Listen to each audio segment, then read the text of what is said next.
presentation of data out there. My apologies. I'm just realizing that my audio was not working, but now it is. So for the purpose of this live cast, I want us to go and dig deep into opinion polls and statistics that are being floated around there that liberals are actually on the lead. But is this really true?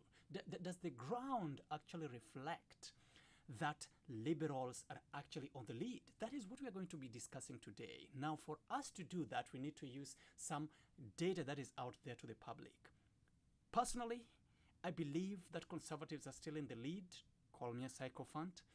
But based on everything that is going out there, the data samples, and we're also going to talk about how data can be misused to some people's favor. Those are some of the things that we are going to be talking about. Now, let's talk about the Nanos poll. The Nanos poll. They are saying that conservatives at present are at the lead with 35.7 points, and the liberals are following them closely behind with 34.7. That's about 1 point lead. That's about 1 point lead. Now, to be fair to the liberals, I also have to say that they've really, really did their homework and came back strong. For some reason, my data is not fully showing, so I'm going to minimize my screen and then drag it to the present data that I'm talking about. If you guys can see that, well and good. Now, let's talk about this information. As at today, which is March the 25th, we are talking about 35.7% lead for conservatives and 34.7% behind. So close.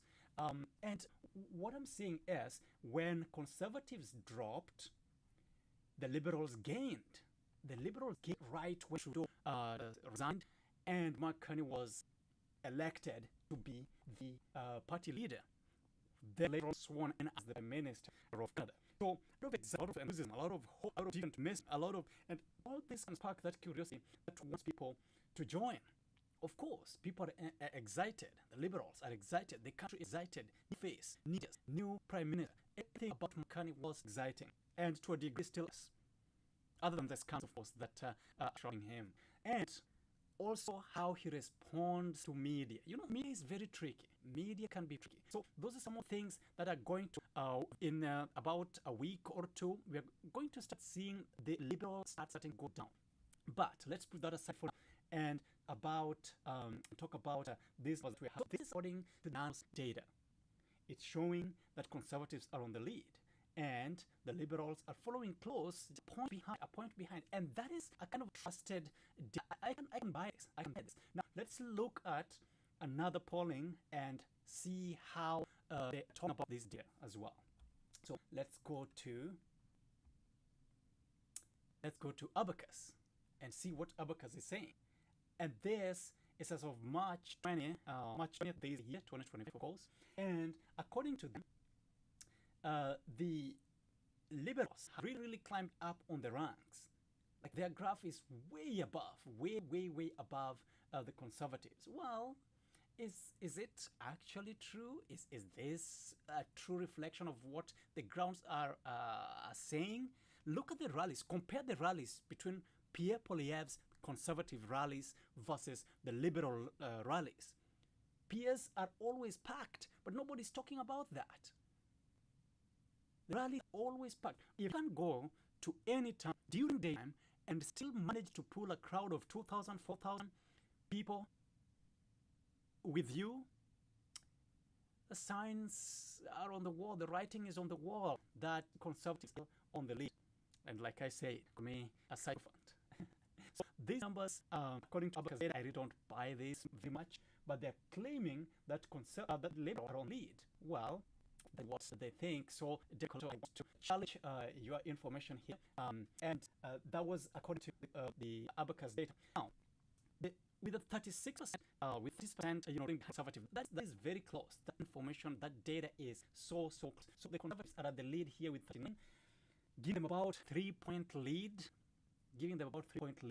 and things are changing. Remember, in some start, the conservatives were behind, but things are changing.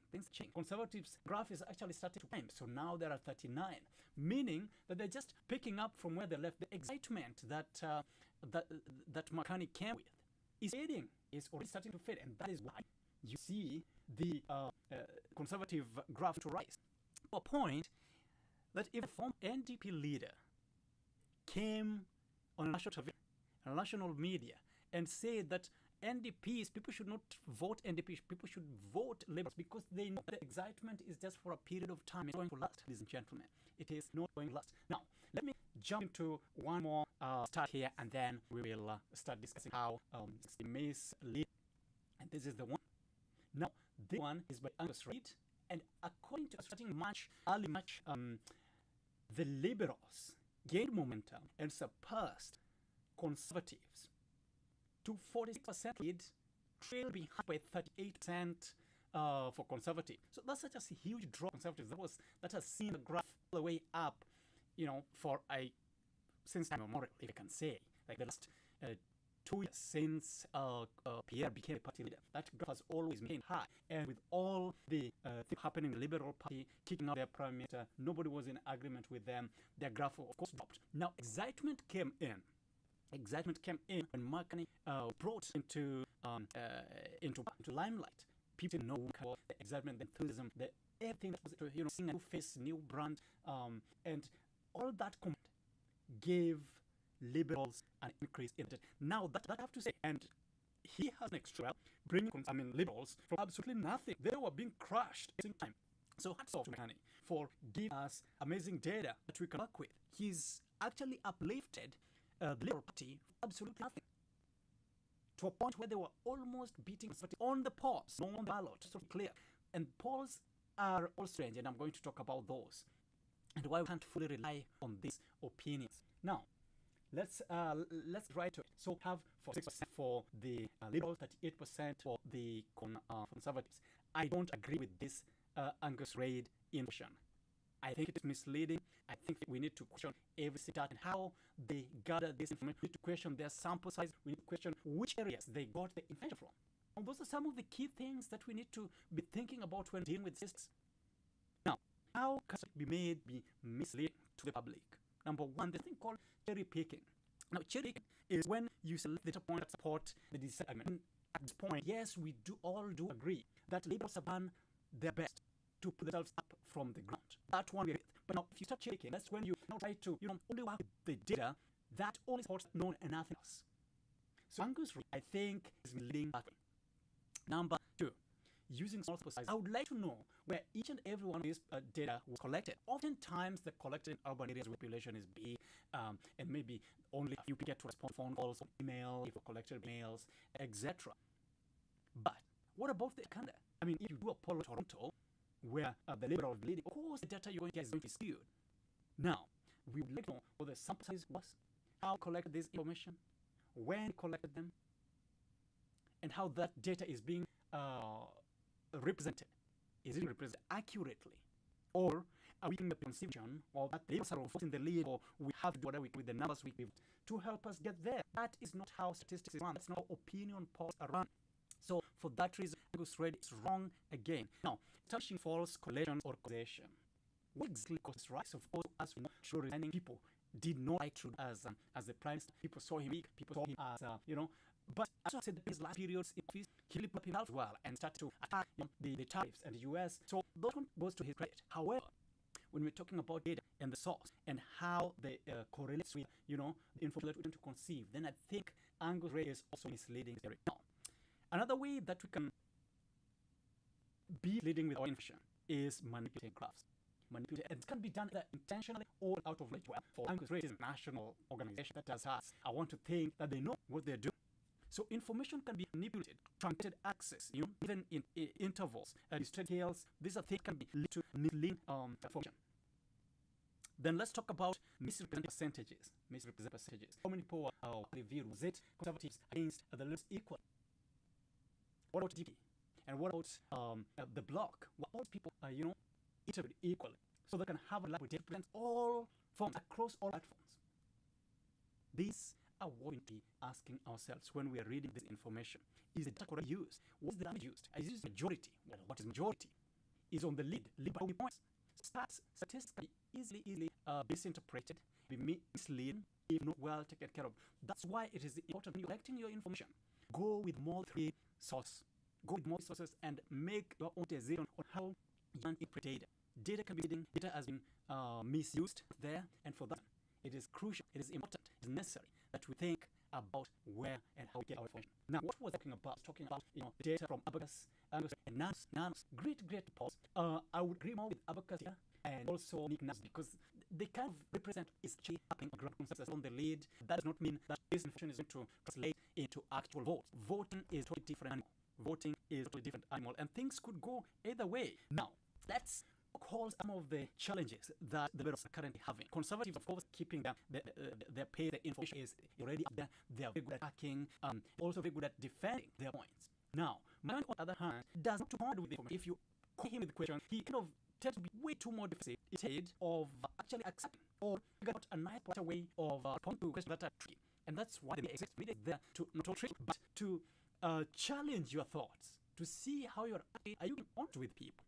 Well, a lot of people are knocking out about liberal parties leaders' wealth and where he has invested and where he pays and how he pays. All things are going to, we are going to start seeing dents in the liberal leader stats. So the numbers are going to go down while conservative numbers are going to start picking up, moving up. The growth just in about 2 weeks, 3 weeks, we're going to start seeing a significant drop in the liberal and a continuous growth trend in the conservative graph here. Now, that is about the information that I have prepared for today. Both conservatives and the Labour are doing a tremendous amount of job, and the people will get to decide who they think can represent Canada globally, who they think can defend the Constitution, who they think can speak on behalf of Canada and build the economy, can get job, can build hope, can cut taxes. I don't want to say the taxes because I will lead more conservative to play neutral here. So who's going to be pocket friendly to consumers with either the utilities, housing, which is in Canada, healthcare, dental, rent. These are the key topics that our leaders are also going to be testing on. Now, let's talk about the impact of Quebec on election. Quebec has got big numbers, of course. They have a lot of voters there, so we can't really eliminate them out of the equation. They represent a huge majority, and anyone who is going to cater to their needs is doomed to fail. Now, what we're heading at here? We know that the Liberal leader Makani has refused a friend interview. That's detrimental. Who advised guy? These are the low-hanging fruit. Of course, you know that Bloc does not quite get along with the government. So they not take opportunity, dump the offer, press back. But there's a conservative advantage. He has even advised that he wants to pay for Makani to face in a debate in Quebec. How awesome is that? How awesome is that? No, this is going to hurt Makani. I know his is not good, but showing up, just showing up would have been the best for the Liberals to do. Whoever is fighting Makani, I don't know who they are. But avoiding a debate in Quebec, in French, even if French bad, is a terrible idea and the person should be talked with, should be definitely talked with. Pierre should go, I think, and just talk to Keko and share his platform in French, communicate to people, and show that he actually cares about the entire country, not just some provinces are English speaking. In fact, even those provinces that are English speaking don't feel like they're part of the little movement. And these are the things people read. Let's talk about battlegrounds, of course. The big battlegrounds. And so far, you see high with almost on a 50 basis in the other place, even where liberals voted, such Toronto. Well, things are changing. People are in a different concept. People have turned pages. People want change. People want true change, just a change in personality. That is what also important. That Pierre Poilievre should not. He should stick to his policies, ways of operation, and go out there and people the way he has been speaking. Bold, courageous, outgoing, candid, open. This is something we're going to be reading, and soon enough we're going to see a change in this number.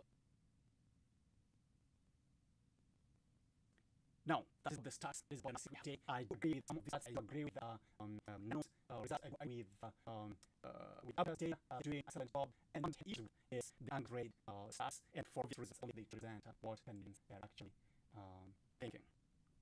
So that is that. Please subscribe to this channel. I would like to hear your thoughts and opinions. Follow if you may, and till next time.